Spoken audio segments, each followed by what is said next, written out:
¿Cuántos tienen hambre de esa palabra? ¿Cuántos quieren recibir la palabra del Señor en su corazón? Él envía su palabra, dice, y nos sana.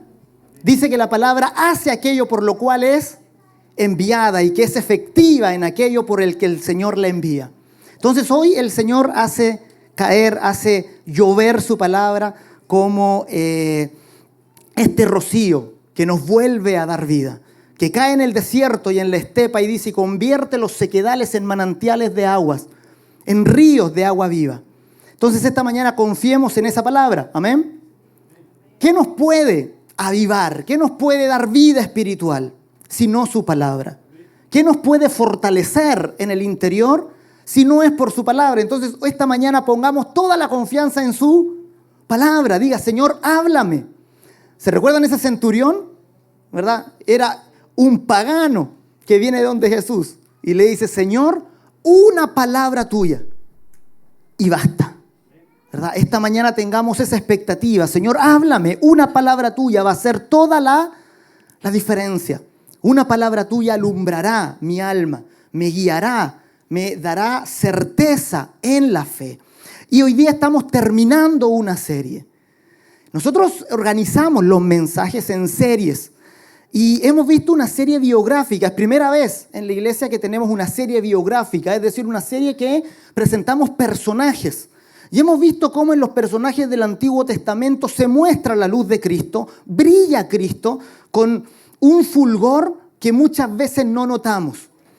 Y estábamos llegando ya al final de la historia bíblica con los profetas, con los últimos profetas, pero quise dejar para último este libro. Es un libro poético, ya no está tan al final del Antiguo Testamento porque los libros poéticos se concentraron en una sección en la Biblia. Y es el libro de Job. Ya, Job es especial, Job es precioso. Martín Lutero decía que Job estaba sembrado totalmente de semillas del Evangelio, de semillas de Cristo. Es un libro muy extenso. ¿Cuánto se sabe en la historia de Job? Casi todos se saben la historia de Job hasta el capítulo 2.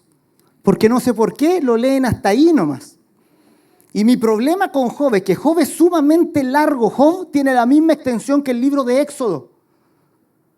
Pero parece una historia muy corta, ¿verdad? Es como que a alguien que era bueno le va mal, pero se mantiene firme hasta el final y después Dios lo bendice. ¿Cuánto me demoré? Generalmente se reduce la vida de Job solo a eso. Y se pone a Job como ejemplo, ¿verdad? Uno está sufriendo y le dice, sé como Job, ¿verdad? Porque Job, a pesar de que le pasó todo lo que le pasó, se mantuvo firme delante del Señor, ¿verdad? Y no flaqueó delante del Señor. Y tomamos como ejemplo de aflicción a Job, como que Dios lo quiso por nada y después se mantuvo firme. Job no es tan simple como parece. Y quiero que hoy día tengamos un retrato de la vida de Job y seamos bendecidos, ¿ya? Por este personaje y por este libro precioso, que a todo esto es una parábola, ¿ya? No es un libro histórico.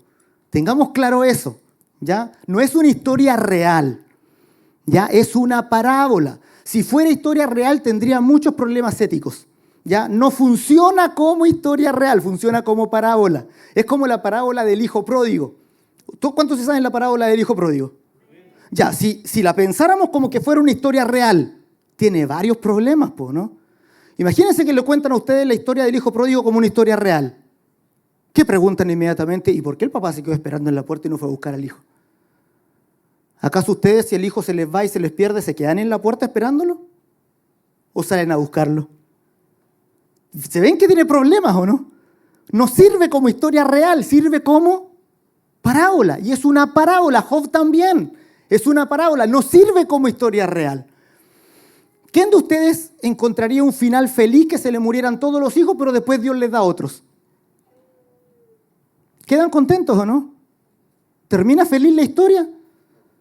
¿Hay algún hombre sobre la tierra que diga, ay, se murieron mis hijos, pero Dios me dio otros, quedo feliz? ¿Se dan cuenta? No sirve como historia real. Así que no se aflijan. Algunos tienen miedo, leen Job y dicen, ay, no me quiero portar tan bien porque me puede pasar lo de Job. Porque se pueden morir mis hijos si soy muy bueno, porque a Job le pasó, ¿verdad? Y me puede pasar a mí. No, es una parábola.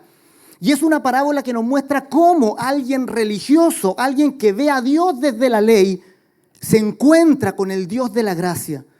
Cómo Dios presiona a una persona para que salga lo de dentro del corazón, para que se muestre aquello que hay dentro, aquello que no aparece en un primer momento, para que venga la gracia de Cristo y tome control de esa alma y empiece a vivir ahora en una relación nueva, viva, de confianza y de convicción con el Señor. Así que vamos a hacer la declaración de cada semana todos juntos con todo nuestro corazón y con toda nuestra fe. 1, 2 y 3.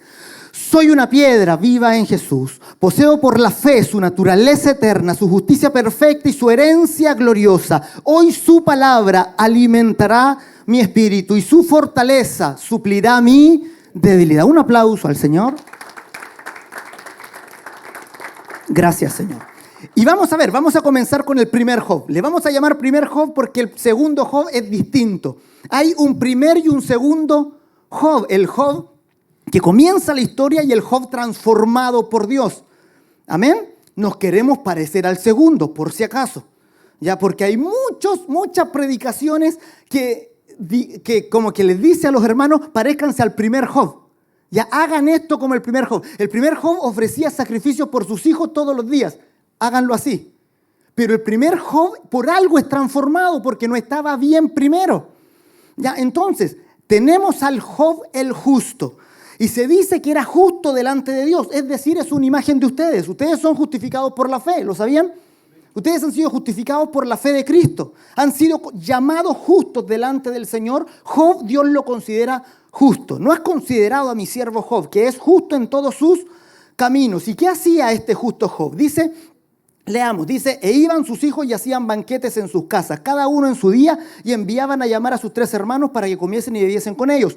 Y acontecía que habiendo pasado por turno los días del convite, Job enviaba y los santificaba, y se levantaba de mañana y ofrecía holocaustos, fíjense, conforme al número de todos ellos. O sea, ofrecía un holocausto por cada uno de sus hijos. ¿Se dan cuenta lo que es un holocausto? Es un animal entero. ¿Han tirado alguna vez un animal entero a quemar? Ya con un asado como que hay trabajo, ¿verdad? Un animal entero y uno por cada hijo todos los días. ¿Se dan cuenta? Eso en su tiempo era una potente señal de piedad. Era una potente apariencia de piedad. Uno miraba a Job y decía, pero ¿qué? Queremos ser como él, ¿verdad? En las reuniones familiares lo sacaban de ejemplo, ¿verdad? Miren Job cómo es de consagrado, cómo teme a Dios y cómo protege a sus hijos con esos sacrificios. Lo malo es que detrás de eso se escondía algo. Detrás de ese hacer religioso se escondía algo que estaba oculto y que nadie podía ver. Era una secreta desconfianza. Con los sacrificios muchas veces queremos mantener a Dios a raya. Y hay mucha gente muy religiosa, pero que por su religión quiere mantener a raya a Dios. Es decir, quiere poner límite para que no me maldiga. Quiero hacer esto para que Dios no intervenga, porque Dios podría maldecirme, porque Dios podría quizá cortar mi relación, porque me está yendo bien y no quiero que Dios se entrometa. Entonces, cumplo con lo que tengo que cumplir a Dios. Ofrendo regularmente, voy al culto para que el Señor no me maldiga, ¿se entiende? ¿Se entiende esa visión de Dios? Es una visión religiosa que no es explícita, está oculta en el corazón. Y yo quiero esta mañana desvestirlos del ropaje religioso, que ninguno de ustedes se quede con ningún atisbo de religión, porque es sutil y muchas veces hacemos las cosas por los motivos equivocados y queremos cumplir con Dios por cosas que no deberíamos. ¿Se entiende? Esto es reforzado muchas veces por malas enseñanzas, ¿verdad? Y por enseñanzas que apuntan a eso. Y por enseñanzas que te hacen sentir que si dejas de hacer tal o cual cosa, llevarás consecuencias. que si dejas de venir te va a pasar tal cosa, que si dejas de hacer esto te va a ocurrir tal cosa, que si dejas de y nos llenamos de temores. Y la iglesia, que debería ser el lugar de libertad, se convierte en un lugar de temor. Se convierte en un lugar donde se infunde inseguridad, donde se infunde una sensación de que no estoy bien. ¿Se entiende? Por eso hay tantos que abandonan la iglesia. Porque hay gente que sale de la iglesia y se siente mejor fuera que adentro. Porque fuera no hay eso. Adentro lo llenan de juicio, lo llenan de condenación, lo llenan de debes ser así, debes ser de esta manera, debes cambiar para esta manera, de verdad debes agradar a Dios de esta manera. Nunca se siente la gente suficiente para agradar a Dios. Y finalmente se hastía de eso y prefiere estar afuera donde lo aceptan como son. Amén. Hermanos, seamos la iglesia que acepta, que recibe, que bendice, que acompaña. Amén. Entonces, este justo Job tenía una potente apariencia de piedad hasta que las cosas no empiezan a ir bien. Y esa es la señal del religioso. Y el religioso anda súper bien en su religión hasta que le empieza a ir mal. ¿Y cómo se nota? En cómo reacciona cuando le va mal. Y entonces comienza, ya ustedes saben, se saben más o menos la historia de Job, ¿verdad? Y comienza la crisis. Y con la crisis comienza a derrumbarse una torre.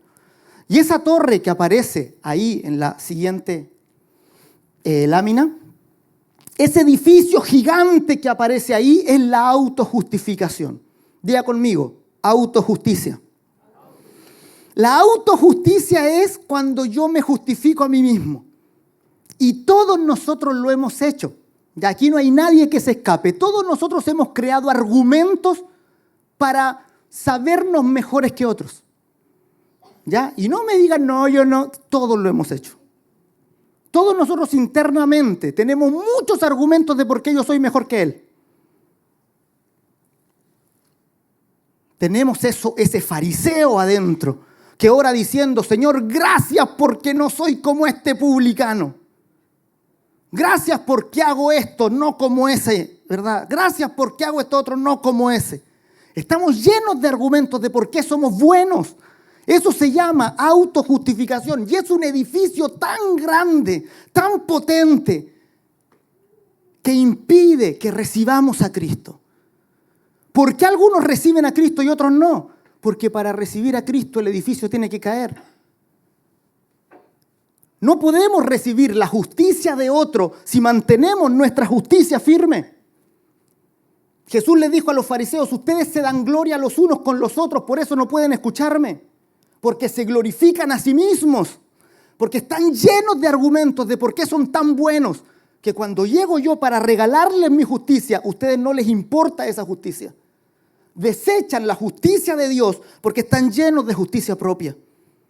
¿Se entiende? El Evangelio es potente, mis amados. El Evangelio viene a derribar algo que habíamos construido por años.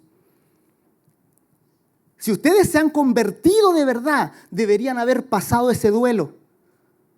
El duelo de morir. El duelo de entender que no eran tan buenos como pensaban. Y es más, eran mucho más malos de lo que creían. El Evangelio viene para derribar nuestra autojusticia y derribarla hasta el piso. Eliminarla completamente, sacarla de raíz. Y eso estaba pasando con Job. Job hacía todo bien y le iba todo mal.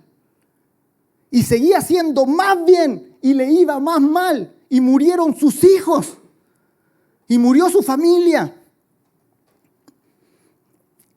Su inversión, sus ovejas que tenía, todo lo que tenía se fue y hasta su salud se demacró.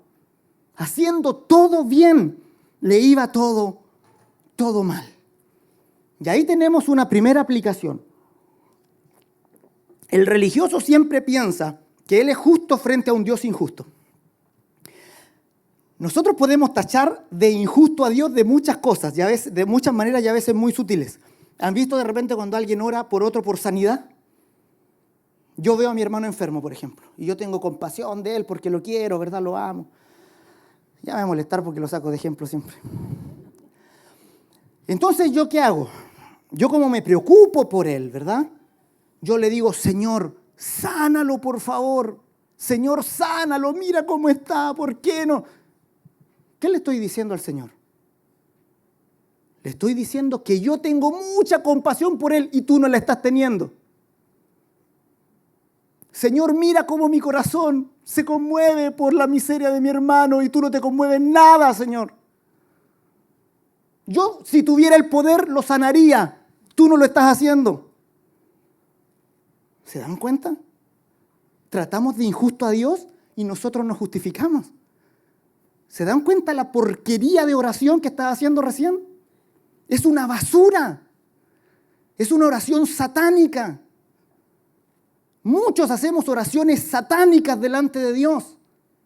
Tratamos a Dios de injusto, de cruel, pero con palabras religiosas y lindas. Entonces es una oración que todos dicen amén, ¿verdad? No estoy reconociendo que por su llaga fuimos nosotros curados. ¿Qué pasó con eso? Yo le digo, Señor, sánalo. El Señor dice, di mi vida por ustedes. Entregué mi cuerpo en sacrificio para su salud. Señor, dame paciencia. ¿Por qué no me das paciencia, Señor? Te di todo lo que tenía. El reino, te di mi sangre, te di el reino de Dios es tuyo. No hay nada más que pueda darte que no esté ya dado. Oraciones satánicas ocultan de los ojos el don de Dios y piden como si Dios no hubiese dado nada. Es la oración del hijo mayor de la parábola del hijo pródigo. Padre, tanto te he servido y no me has dado un cabrito para hacer fiesta con mis amigos. Eres mezquino, papá. Mezquino, ¿verdad? Y por eso te odio. ¿Y el papá qué le dijo? Todo esto es tuyo. Siempre, siempre ha sido todo tuyo. ¿Qué nos dice el Señor? Mis amados, no teman, porque a su Padre le ha placido darles el reino. El Padre es tan bueno que les dio el reino. Se los concedió, se los dio aún ustedes siendo malos. Les regaló su reino. Amén. Dios es extremadamente bueno, pero tiene un maligno que le hace mala propaganda, que le dijo a la primera mujer, si comen de ese árbol, van a ser como Dios, porque Él no quiere que sean como Él. ¿Y qué dice cuando Dios creó al hombre? ¿Qué dice? Hagamos al hombre a nuestra imagen, conforme a nuestra semejanza. El hombre ya era como Dios. Y la serpiente viene y le dice, si hacen esto serán como Dios. Dios no quiere que sean como Él. ¿Se dan cuenta el sutil engaño? Por eso Dios permite que entre esto, que le pasen cosas malas y hay ahora un gran propósito en la aflicción.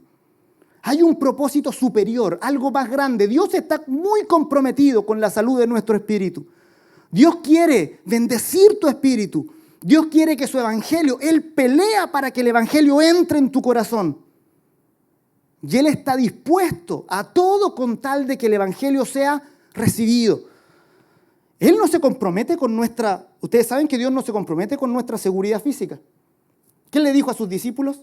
En el mundo tendrán aflicción, serán perseguidos, serán encarcelados, serán muertos por mi nombre. Señor, pero no es que me iba a proteger si yo confío en ti. Tengo guardada tu alma y tu depósito eterno por siempre. Y lo que yo te he dado, nadie puede quitártelo. Jamás. ¿Se entiende? Dios está comprometido con nuestro espíritu. ¿Amén? Y eso es mejor que todo. Fíjense cómo empieza a hablar Job. Job empieza a ver a Dios como enemigo. ¿Verdad? ¿Para qué? Aquí les voy a quitar esa predicación simplista de Job, que dice, Job le fue mal y siempre se mantuvo firme. No, no se mantuvo firme, hasta el capítulo 2 se mantuvo firme. Del capítulo 3 en adelante empieza a blasfemar, pero si quieren una clase express de blasfemias, ahí está el libro de Job. Porque Job no se va en moto con Dios, pero terrible. Fíjense lo que dice. Si fuese íntegro, no haría uso de mí mismo, despreciaría mi vida. Está hablando, si yo fuera justo y hablara, yo me condenaría a mí mismo. ¿Por qué? Porque Él es poderoso, Él es justo, ¿verdad? Y Él me trata a mí de injusto cuando no lo soy. Y dice, una cosa resta que yo diga. Es decir, le dice, voy a decir una cosa más. Al perfecto y al impío, Él los consume. Si azote mata de repente, Él se ríe del sufrimiento de los inocentes. ¿Les parece las palabras de un creyente eso? Es decir, si alguien muere de un azote, ¿qué hace Dios? Se ríe y se burla de su desgracia. La tierra es entregada en manos de los impíos y Él cubre el rostro de los jueces. Y fíjense el argumento. Si no es Él, ¿quién es? ¿Dónde está? ¿Se dan cuenta alguien diciendo? ¿Por qué pasamos esto? ¿Porque Él es malo? ¿No está claro? ¿Porque tiene que haber justicia y Él cubre los ojos de los jueces? ¿Porque cuando me tiene que ir bien, Él interviene para maldecirme? Palabras de dolor. ¿Pero qué quería Dios? Eso. Que eso por fin saliera. ¿Qué está pasando? Está saliendo la pus de la herida, ¿verdad? Está saliendo la pudrición del corazón. Está saliendo todo lo que hay dentro, todo lo que hay guardado, todo lo que está podrido adentro. Eso que Job no cree esto ahora que le va mal. Esto lo creía Job de antes. Ahora se está mostrando porque está presionado para que se muestre. Es como que ustedes pellizcan la espinilla para que salga, ¿verdad? Lo que está infectado. Perdonen la imagen gráfica. Perdonen la imagen gráfica. Pero a algunos les gustan ver esos videos, ¿verdad? Pero que salga, ¿verdad? Que salga hasta el último que está puesto ahí. Otro ejemplo, ya, porque no quiero poner un ejemplo nomás. Siguiente. Oh, ya, aquí, miren, leamos para que vean. Es como una oración, le está hablando a Dios. ¿Te parece bien que oprimas, que deseches las obras de tus manos y que favorezcas a los designios de los impíos? ¿Tienes tú acaso ojos de carne? ¿Ves tú como hombre? ¿Son tus días como los días del hombre o tus años como los tiempos humanos para que inquieras mi iniquidad y busques mi pecado? Aunque tú sabes que yo no soy impío y que no hay quien de tu mano me libre. Tus manos me hicieron y me formaron y luego te vuelves y me deshaces. ¿Se dan cuenta el nivel? Job comienza a ver a Dios como un enemigo. El poder de Dios está ahora en su contra. Está enfrentado con Dios. El poder de Dios ahora no le consuela, lo amenaza. Mis amados, al religioso, el poder de Dios lo amenaza. Se siente constantemente amenazado por ese gran poder. Y eso, mis amados, hay que eliminarlo, hay que sacarlo completamente. Tiene que salir. Para agregar más digamos, sazón a la historia, vienen 3 amigos la primera semana y los amigos son re buenos, estos 3 amigos de Job. Son el ejemplo de amistad en el Antiguo Testamento. Los amigos de Job empiezan a dar argumentos a Job. Y le dice, Job, no te creáis tan bueno. Si te está pasando lo malo es porque no soy bueno. Dios está aplicando justicia. Dios es justo, ¿acaso es injusto Dios? Y los amigos, fíjense qué potente, los amigos defienden a Dios. Parecen muy religiosos también. Los amigos defienden a Dios. ¿Por qué? Porque Job está diciendo, Dios me está haciendo esto. No puede ser.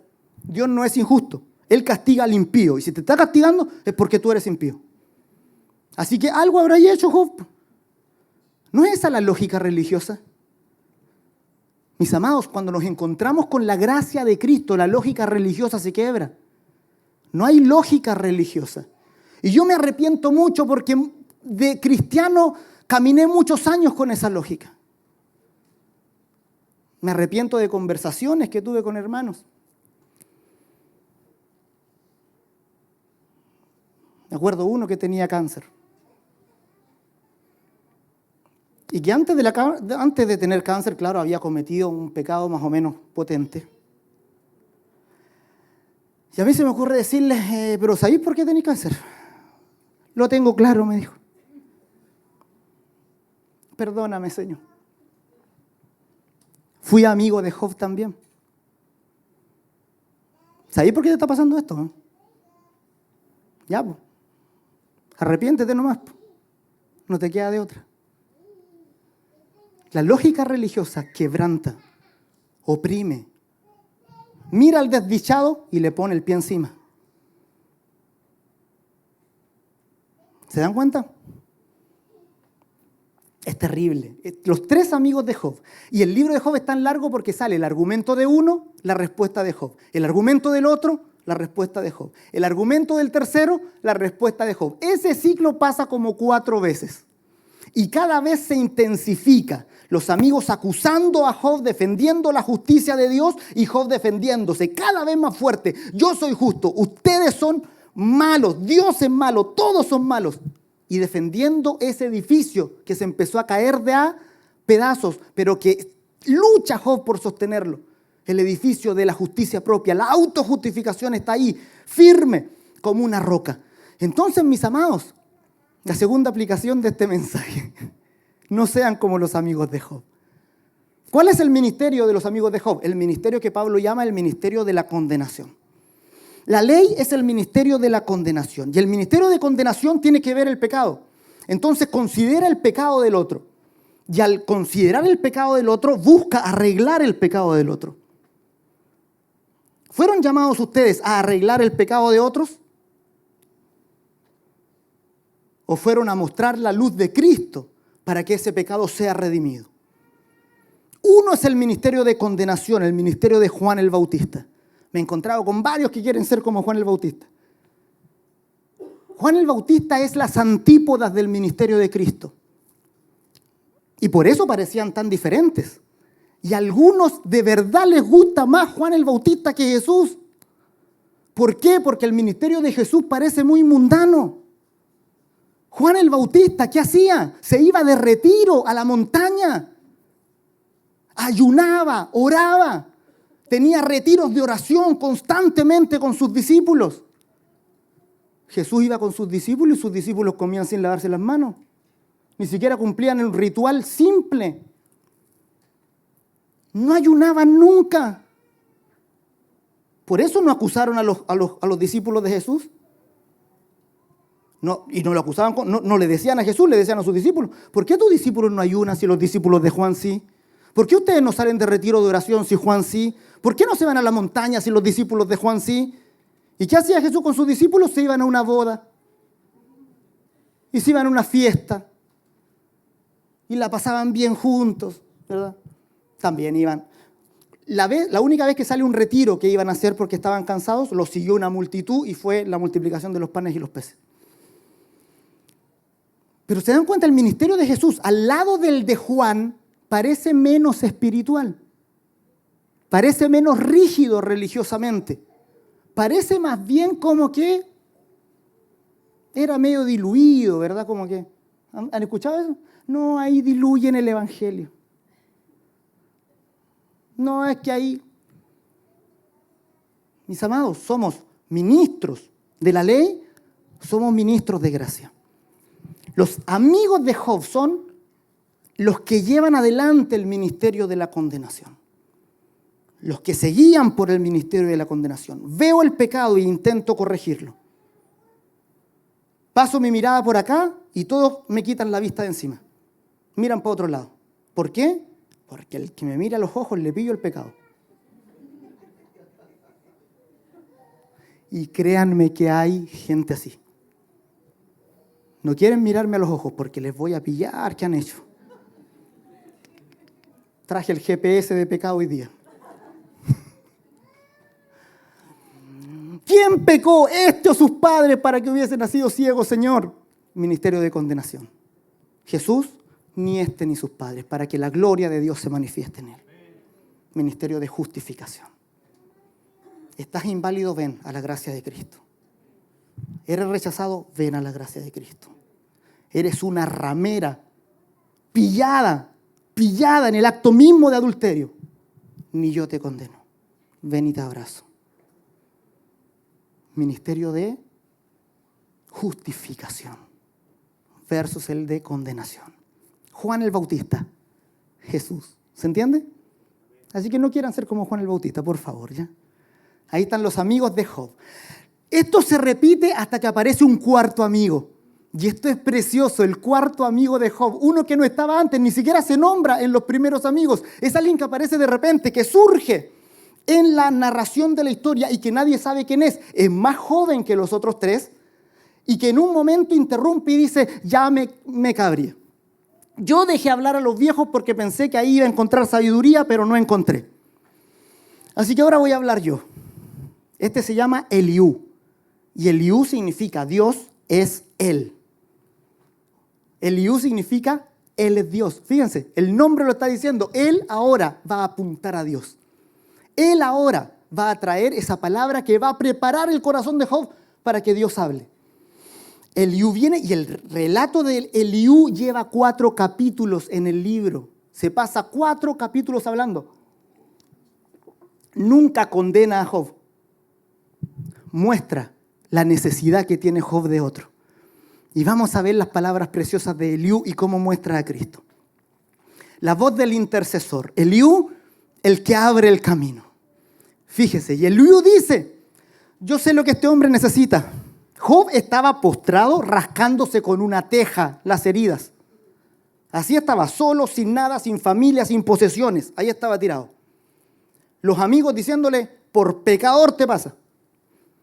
¿Qué viene a hacer Eliú? Yo sé lo que éste necesita.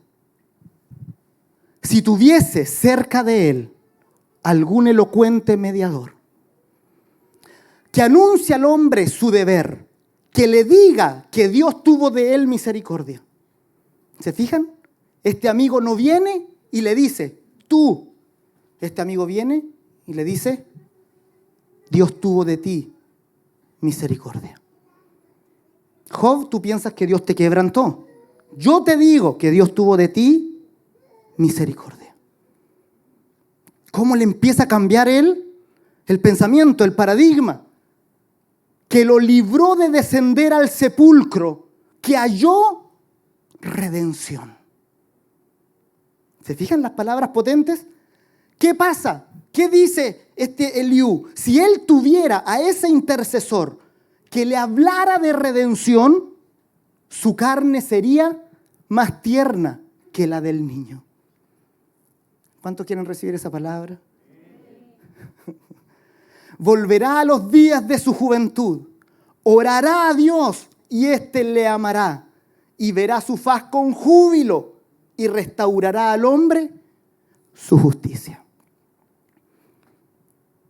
Eliú ve al Señor, ve a Cristo como la respuesta que Job necesita y dice, si él tuviera ese mediador, si él tuviera ese mediador que le hablara de las misericordias de Dios y de su redención, su carne sería más limpia que la de un niño. Volvería a rejuvenecerse y tendría júbilo en ver el rostro de Dios. Mi amado, alégrate porque tú tienes a ese mediador. Amén. Job no lo tuvo en ese momento, ustedes sí lo tienen. Ustedes tienen un mediador que les habla de las misericordias de Dios. Cristo Jesús, quien les comunica la redención de Dios. ¿Qué va a producir ese mensaje de gracia en ustedes? Su piel se va a volver como la de un niño. Lo está diciendo ahí. Volverán a los días de su juventud. Dios les amará y verán su faz con alegría, con júbilo. Ustedes están viviendo esos tiempos. Entonces, en el momento que Eliú habla y habla de este Redentor, el corazón de Job se prepara y de repente, sin interrupción, termina de hablar Eliú, ¡pum!, y habla Dios. Por eso, la gente que está sufriendo necesita intercesores. Necesita de estos Eliú que le hablen del mediador, ¿verdad? Que le muestren al mediador. Ustedes están puestos en la tierra para mostrar al mediador, para decir, Cristo es la misericordia de Dios.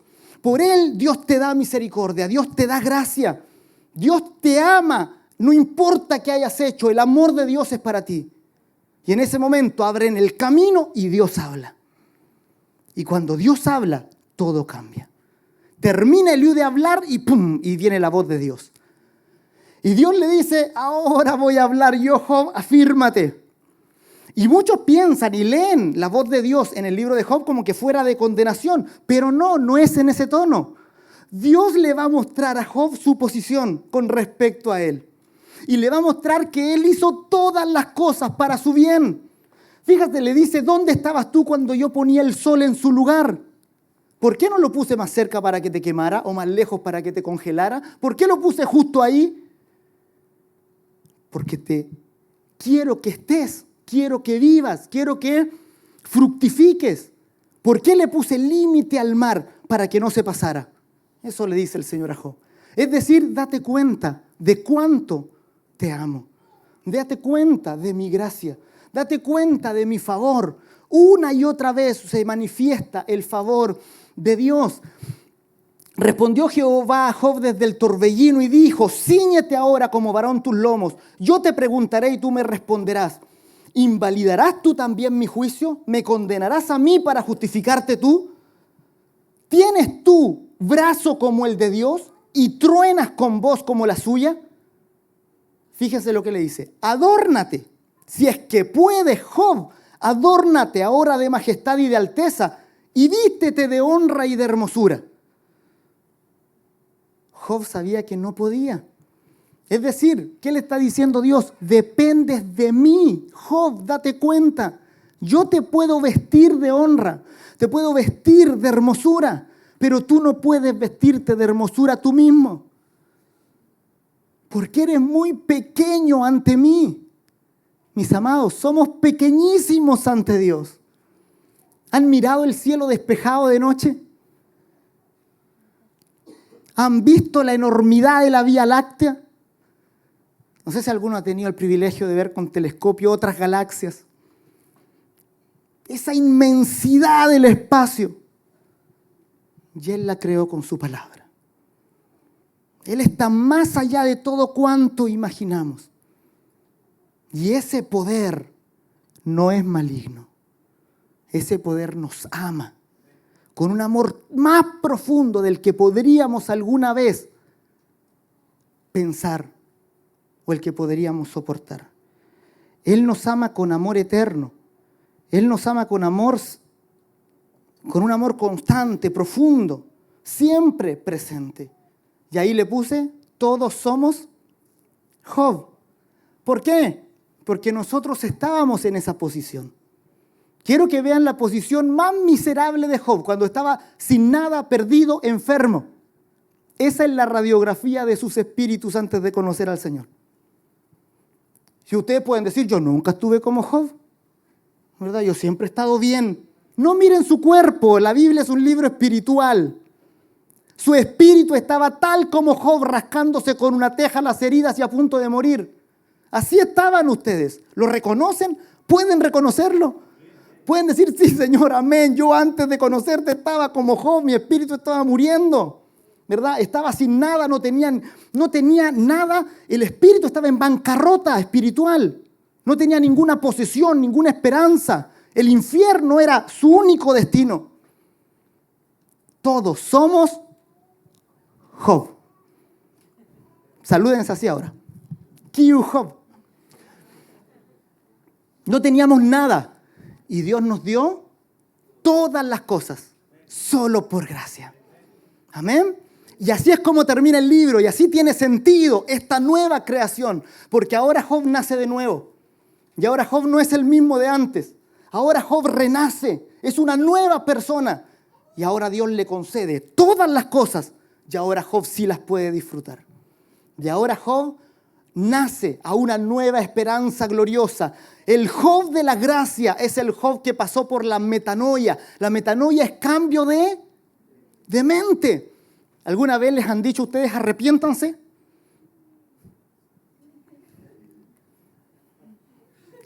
Arrepiéntete de pecado. O un predicador callejero de repente, arrepiente. Y ustedes han preguntado, ¿y cómo hago eso? ¿Les ha pasado que le han dicho arrepiéntete y no saben cómo arrepentirse?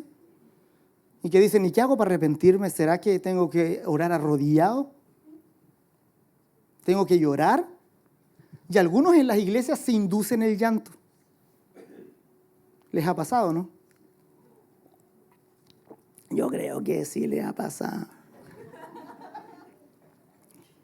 Que han dicho, pucha, me tengo que arrepentir, ¿no? Y empiezan a ver cuán malo fue lo que hicieron. Señor, perdóname. Pucha, no me sale el llanto. Pero si no lloro, es como que no estoy arrepentido de verdad. Y entonces empiezan y a ver que fue muy malo lo que hice. Señor, qué malo fui, qué malo fui. Y es como autoconvencerse hasta llegar a llorar. Y cuando ya lloro harto, oh Señor, ya me arrepentí. No, eso puede ayudar porque a lo más es un desahogo emocional. Pero mi amado, eso no es nada espiritual. Ustedes no están para inducirse llanto aquí en la iglesia. No están para manipular emociones, ¿verdad? Arrepentirse significa que cambie mi mentalidad con respecto a Dios. Y esa mentalidad cambia solo por una revelación de Dios. Solo por algo que Él dice. No puede haber metanoia sin palabra de Dios. No puede haber metanoia sin la palabra de Cristo. La palabra de Cristo alumbra mi corazón y la mente cambia en consecuencia. Eso se llama metanoia. Job expresa la metanoia de esta manera. Respondió Job a Jehová y dijo, yo conozco que todo lo puedes, que no hay pensamiento que se esconda de ti. ¿Quién es el que oscurece el consejo sin entendimiento? Por tanto, yo hablaba de lo que no entendía. Cosas demasiado maravillosas para mí que yo no comprendía. ¿Se dan cuenta que ahora Job cambió? Job ahora no dice, yo soy bueno, manteniendo ese edificio de autojustificación. Ahora Job dice, en realidad soy un ignorante, Señor. No sé nada delante de ti. Tú eres todopoderoso. Así que ahora yo hablaré y tú me enseñarás. ¿No es precioso eso? Cambiar de la arrogancia del primer Job a la humildad del segundo, a la apertura del segundo, diciendo, Señor, conozco que todo lo puedes. Oye, te ruego y hablaré, te preguntaré y tú me enseñarás. Y esta es la frase del bronce de Job. De a oídas te había oído, mas hoy mis ojos te ven. La Biblia dice que ahora podemos ver a Dios en la faz de Jesucristo. Cristo se nos reveló para que se alumbren los ojos del corazón y veamos a Dios. Pueden decir hoy, Señor, de a oídas te había oído. Tanto tiempo sufrí religiosamente. Me afané por mantener un edificio que tenía que derrumbarse. Mas ahora mis ojos te ven. Cuando logran ver a Dios, mis amados, todo cambia. Cuando logran ver a Dios, ya nada falta. Están completos en Él. Están llenos de todo bien, de toda bendición y toda provisión. Están completos en Cristo. Para concluir entonces, Dios está, mi amado, comprometido con la salud de tu espíritu. Él está comprometido con tu espíritu, mi amado. No significa que te van a pasar las cosas de Job. Y por eso, siempre le digo a los creyentes, está capítulo 1 de Job, ¿no es cierto? El primer estado, y después 40 capítulos hasta el último capítulo es uno solo de la restauración de Job. Este nos muestra al último Job, el último capítulo. La idea es que no pases por todos los capítulos. ¿Por qué esta predicación? ¿Qué objetivo tiene este mensaje para ustedes, mis amados? Que se salten acá, que caigan al último capítulo de Job inmediatamente, que no tengan que pasar por todo lo otro, que no tengan que pasar la experiencia de sufrimiento, que no tengan que ser golpeados una y otra vez para poder aprender la lección de la gracia, sino que la aprendan rápido. Amén. Y a veces los hermanos se desaniman porque yo les digo, en verdad a mí me costó 10 años de mi vida de fe. Y una década en mi vida de fe estuve sufriendo por no entender el mensaje de gracia. Yo no quiero que se demoren 10 años. Yo no quiero que estén 10 años sacando pus de su espíritu y que tengan que ocurrirles cosa tras cosa y que las desgracias tengan que venir para que pueda salir eso de una vez por todas. Tiren ese edificio abajo hoy en la mañana. Amén. ¿Están dispuestos a tirar ese edificio abajo y a derrumbarlo, a ponerle dinamita y tirarlo abajo y decir, yo no soy bueno? De una vez por todas, Señor, tú eres el justo y el que justifica a los que son de la fe de Jesús. Tengo un vestido de justicia. Nada merezco. Absolutamente nada. No soy bueno en mí mismo. Fíjense el apóstol Pablo. Yo sé que en mí, esto es en mi carne, no mora el bien. No soy bueno en absoluto. Todo lo tengo por la gracia de mi Señor y Salvador, de aquel que dio su vida por mí, quien me amó y me bendijo más allá de lo que yo podría pensar. Pongámonos en pie esta mañana.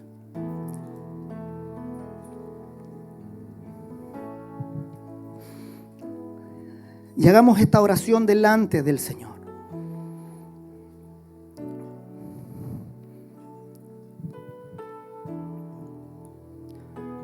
La salud viene a nuestro espíritu cuando reconocemos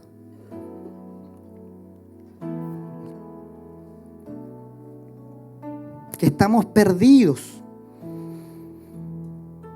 que estábamos muertos en delitos y pecados y que Él nos vistió con manto de gracia, manto de amor y de justicia.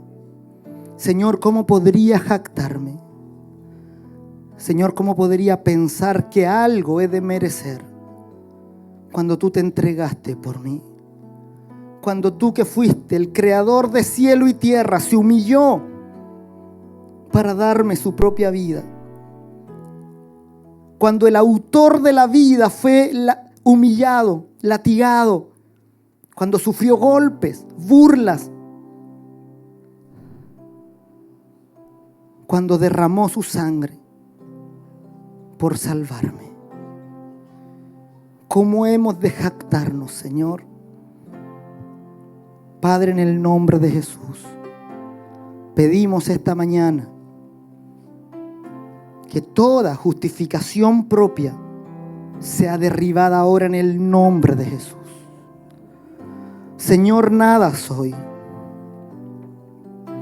Y mi espíritu estaba muerto, apartado, desgraciado sin ti, Señor. Estaba enfermo, leproso, mas tú llegaste a mi vida. Mas tú me mostraste la luz de tu gracia y amor eterno. Me volviste al redil y me amaste. Me aceptaste, Señor, cuando no merecía ser aceptado.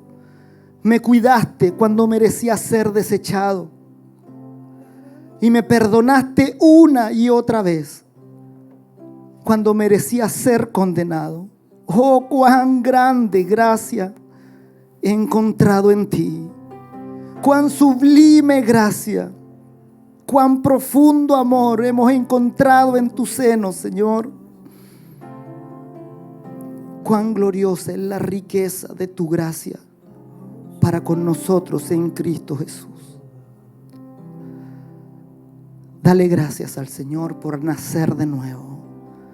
Dale gracias al Señor porque hoy podemos tomar la cena. Porque hoy podemos recibir de tu propia mano, Señor, tu carne y sangre